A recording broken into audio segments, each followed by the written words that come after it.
Hey, what is going on, everybody? In today's video, we're finally going to be going over some math with regards to Secret Avenger farming with the days that we have left and for the duration of Omega Red's event, which is expected to be 5 days for the first pass. Some past legendaries have been 7 days, but I expect this one to be only 5. I'm pretty sure that's what Adam Warlock was, so all of the calculations in this video will be with that in mind. We're also going to take a look at the timing of the releases of Secret Avengers for farmability compared to the last legendaries X Factor and Pimtech to give us a good idea if we're par the course or not comparatively, or if we had less time to farm for Omega Red this time around. Hopefully by the end of this video you all can come to a conclusion about whether or not you have any chances of getting Omega Red and how many cores that you want to invest in getting this accomplished. So without further ado, let's get this show on the road.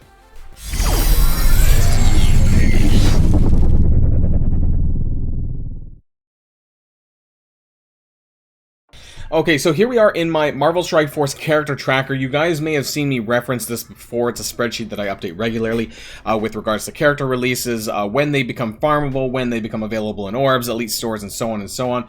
So let's first take a look at Pimtech, because I want to start all the way back there, who was the release for Jubilee. So if we take a look at Stature, Ghost, and Yellow Jacket specifically here, you can see the amount of days once I scroll over, how many days it was. Oh, it's because it's cut off on the frame here.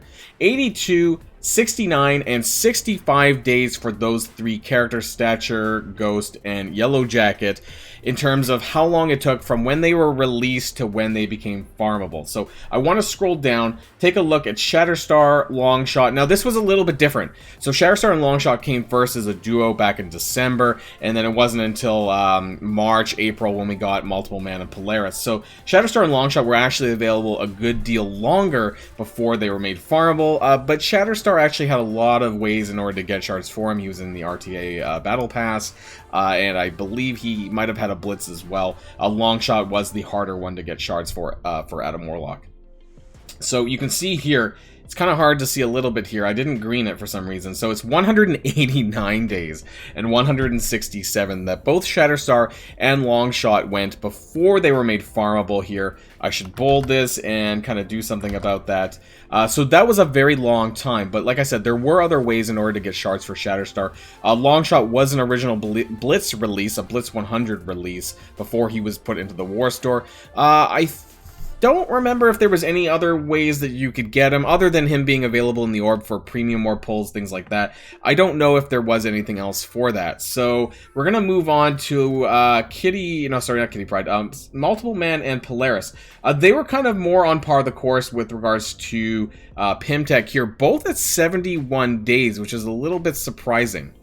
Yeah, I'm just really surprised that both of them managed to be 71 days on the dot, apparently, for both of them together. Multiple Man was released for Doom War 3.9, and then Polaris was a little bit easier at Cosmic 1.6. Now, Multiple Man was a campaign event release for patch 5.2. As you can see here, I should scroll down a little bit more. Multiple Man was the campaign event for patch 5.2. Polaris was a Strike Pass release, so she did have two Strike Pass runs. The major difference, though, between Polaris and Capsam was actually, we were told the requirements for Adam Warlock before the end of the Polaris' second Strike Pass. Now, for Cap Sam and for Omega Red, they didn't tell us, by the end of the second Strike Pass for Cap Sam. It was after that when we were told that Secret Avengers would be the unlock method for Omega Red. So that kind of is a little bit of a new thing. So just because they're a Strike Pass often might mean that they are going to be a legendary character unlock. With regards to Cloak and Dagger, I'm not too sure. I don't think that's going to happen because it was too soon. But we can kind of see these days here, 71, 71. So the other ones, Shatterstar and Longshot, are a bit of an anomaly because of how early they were released comparatively to the team and the other two. But then we can go down and take a look at Sharon Carter, Maria Hill, and Cap Sam, because that's what's important here, these three here. And we can scroll along to their farmability dates. 111 for Sharon Carter. Now, that was a little bit surprising because she was a campaign event character, and normally they would be released a little bit sooner than what, you know, some of the other ones. Normally, I was surprised that they released Sharon Carter last, or she was the last one to become available just recently in the Raid store, nonetheless. Normally, they have the Strike Pass character. That's what they did in the past anyways, with Polaris, and they made her the last one. Now, Cap Sam was not the last one. We got about an extra week or so on Cap Sam farmability, so that was good for those people who still needed that, because Strike Pass was the hardest place to get shards for, so that's really important. And we can see that 94 days after Cap Sam's release, we got him, 111 for Sharon Carter, and 78 for Maria Hill in the War Store. So a lot of that is very similar to the Pimtech numbers. Those numbers were around, what was it, upper 60 to mid 70, somewhere around there. And then 71 for both Polaris and for Multiple Man. So it wasn't that long after they were released, which is good. So it did seem that these were a little bit more delayed, especially on Sharon Carter's side of things. Surprised that she wasn't the first one available, because she was a campaign event character. Most people probably have her at 4 stars, but this does mean that when we go to the actual math section of farming for them, most likely the hardest part is going to be Maria Hill for the War Store, because War Store is always a bit of a pain in the ass to farm for, and probably Cap Sam, because if you didn't spend any money, especially if you're free to play, this is going to be really challenging and going to require a lot of coring on your part. So let's jump on over to the math, where we're going to see whether or not it's possible to actually get some of these characters to 5-star depending on where you're at. Okay, and so here we are over in the Secret Avengers farming spreadsheet. Now, you guys may or may not have seen the Sharon Carter section, because I did kind of mention this a little bit when we did hit the raid orb opening that we did for her. I did 200 raid orbs, and so we're going to go over very briefly with regards to Sharon Carter in the raid store, because it's a bit of a mixed thing, because it depends on whether or not you're pulling raid orbs in order to get her drops, or whether or not you're relying on her to appear in the raid store to spend less credits overall, but it's a bit different in terms of the odds. So we only have 10 days in order to farm her. This is 10 days left as of Thursday morning, so I think because there's going to be a 5-day release of the event's going to go live on Monday at store reset, and I think it should be live until Saturday at store reset, if my numbers are correct there. So in terms of what you're going to get from Sharon Carter from the raid store, though, you're going to get roughly about 3.26 shards per day. Now, where do I get that number from? That's basically the 10 days that we have left to farm her. Or sorry, not the 5 days left to farm her, the 10 days left to farm her. It's the total chance here. You guys may or may not have seen this chart. This table here, and basically, you know, slot 1 is going to be 5%. There's 20 characters in the raid orb total. Slot 2, 5.3% once you remove one character from that, 5.6% when you remove another character, and 5.9% for the 4th slot once you remove 3 more characters, with a total chance of 22%, basically over the course of the whole raid store per refresh. Now, these shards per day is taking that 22%, timesing it by 5, because you're always going to get 5 shards, you know, every time it shows up, and then we're multiplying that number by 3, because that's the total number of store resets per day, and this is where you get 3.26 shards. So now, if we're just talking about the store, though, in terms of the shards without coring, that means you're going to multiply this number by 10, because there's 10 days in order to farm before the end of the event. That'll get you about 32.6 shards. If all you're doing is just waiting for her to appear in the raid store, you're likely to get somewhere around this. So depending on how many cores you want to put into this, you can see the numbers here accordingly, but I don't really recommend doing this necessarily. It really depends on how many raid credits you have. If you're someone who has like over 100,000, over 200,000 raid credits, you're probably likely to want to do the orbs. So we take a look at this here on the right hand side. These are the maths of the pillars. So left pillar, we get 2 shards, right pillar is 2 shards, center pillar is 5 shards, but the chances of that actually appearing is based on the 5% odds. So that's why roughly per orb, even though you can't get basically half a shard, you know, the math suggests that you're going to get 0.45 shards per orb, you know, over a larger amount of openings. So we're going to take that and then multiply it depending on how many orbs you want to open. You can see it here, 100 raid orbs. Oops, I didn't mean to do that. 100 orbs, 150, 200, 250, 300. This is the amount of credits that you're going to need to spend to do that, but these are the amount of credits, the amount of shards that you're likely to get through that. So I did a raid opening doing about 200 raid orbs. That's why this is in green here. I actually managed to get about 114 shards, I think it was, through 200 raid orbs. So I was actually above average for the statistics here.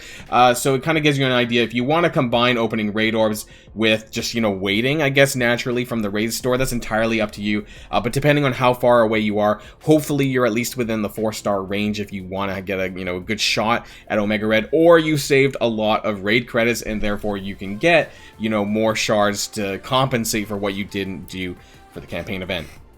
Okay, hopefully some of that makes sense. Let's move on to Cap Sam, because this is where it's going to be really important. So he is in Doom 2.6, of course, to farm, and that requires you to have level 75 unlocked, or level 70. You have to be level 75 plus on your commander level to unlock Doom Chapter 2. I realize that because my baby account is not 75. I can't access this node, so I won't be getting Omega Red for that account, but for my other accounts I will. So we have 10 days to farm, and people are going to ask me about this here. So the double shard days, we should have 2 24-hour periods for double shard days. However, that usually ends up being about 4 double shard days, not 2. The only time this is not going to be the case if you happen to have a daily reset at the same time as the store reset. And I don't know what country that, I think it's like Iceland, somewhere around there maybe, where your midnight happens to be right at the store reset time. Any other time zone, everyone else should be able to, you know, even if you have to set an alarm to wake yourself up, you should be able to get a period of time where you can actually farm twice in that 24-hour period. So for that, we're going to say that there's 4 double shard days, not 2. Okay, hopefully that made sense. You normally get about 2.5 shards per day naturally through regular farming. So in terms of calculating how many shards that you can get for Cap Stam, you know, there's some math here. So there's 6 days of regular non-double day farmings and 4 days of double shard farming. So for those 6 days, you're going to take those 6 days and multiply it by 2.5, because that's the roughly how much you should get every day from shard farming naturally off a node. Now you're going to add that though with the 4 double shard days times by 5, because you're getting double the amount, and we get 35. So with 10 days left without any coring, you're likely to get about 35 shards. Now most likely, because it's Cap Sam, you're going to need to get a lot more than that. So if you are doing a core, you know, 1 core daily every single day for the next 10 days, you should get about 70. If you're doing another one, you should get about 105, and this is 100 cores daily, by the way, for 105 shards or thereabouts. Keep in mind, this is an average. I'm not saying you're necessarily going to get this, but, you know, plus or minus from 105. If you go dip into the 100 core refreshes, if you're really desperate, basically this means if you're less than 4-star now, you're going to need to go into the 100 core refreshes, and that could get you upwards to, you know, another 175 shards, but that's going to be 300 cores daily between now and the end of the event if you have those cores available to you. Most likely, if you did not spend it all, you're probably right now, you know, not quite at the 4-star level. So you might be looking at this kind of range, unless you bought the 675 power core orbs for Cap Sam like I did when he was available to you. But there is other math here. If you want to get into the 200 core refreshes, this is getting pretty deep. You know, this would be about 700 cores daily if you're going into the 200 core refreshes, and keep in mind you would need the energy to actually compensate for that, so that's there for you here. Hopefully though, someone that you land somewhere on this spectrum, and if you're aiming to get Omega Red, that you can get them unlocked this way.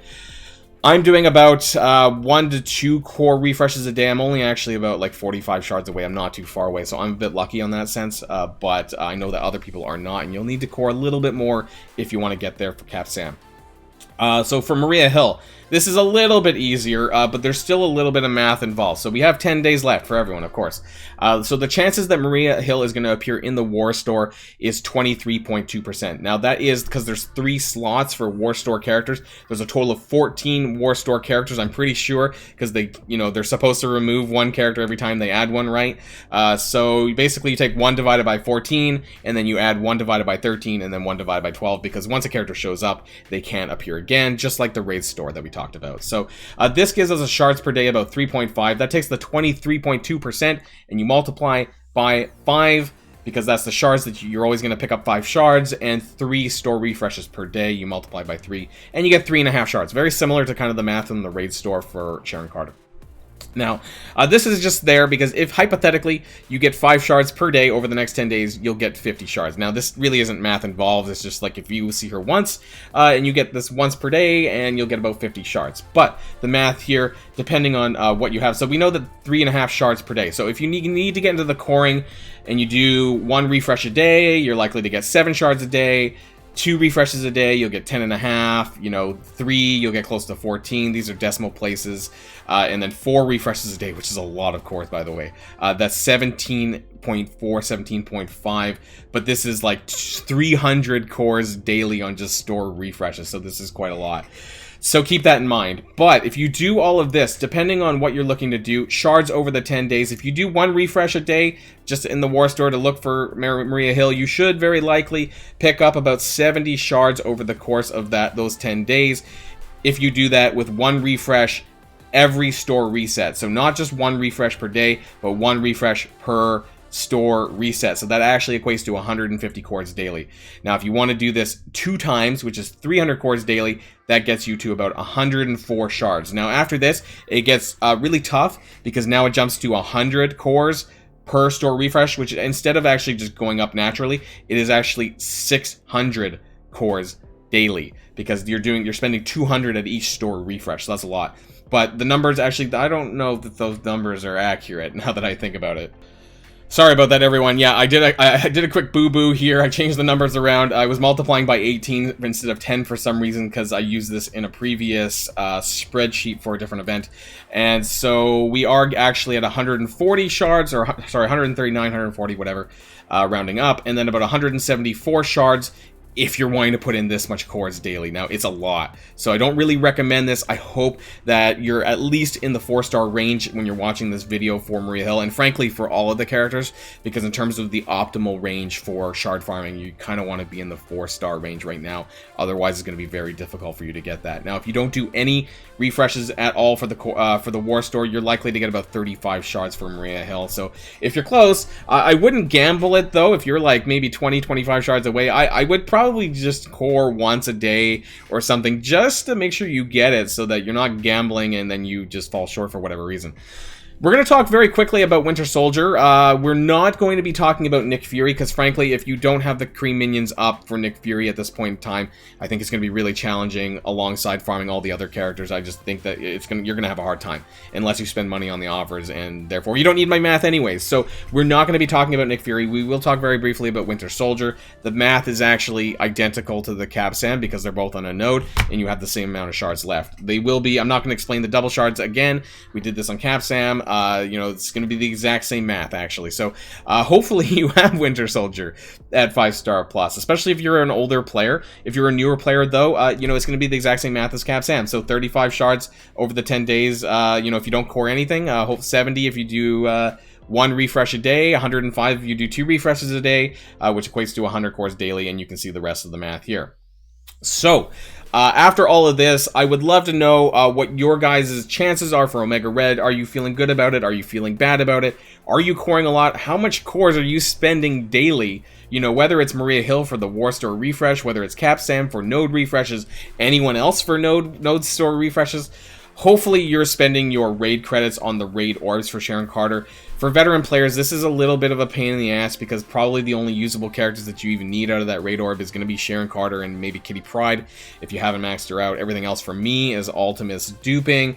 I don't really recommend spending your power cores in the raid store to refresh that. I don't think that's super great when there's so many other places that you need to spend your power cores for the other characters. I will be putting this in the description below, this spreadsheet. It's also going to be available in my Discord channel where I keep all of my resources there. So if you want to check that out on your own time, then feel free to do so without having to go back through this video. But I hope that this helps. I really hope that it helps. I really hope that it helps you guys get towards Omega Red and get Omega Red unlocked because he's coming quick and fast on Monday, and we have probably about 5 days of that event as well alongside that. So about 10 days until he's gone for the next 3.5 months after that, or whenever it is. So until next time, guys, stay safe and healthy, and I'll see you all later. And don't forget to ring that notification bell and like and subscribe if you haven't already. So thanks again, everyone, and Boilon signing out.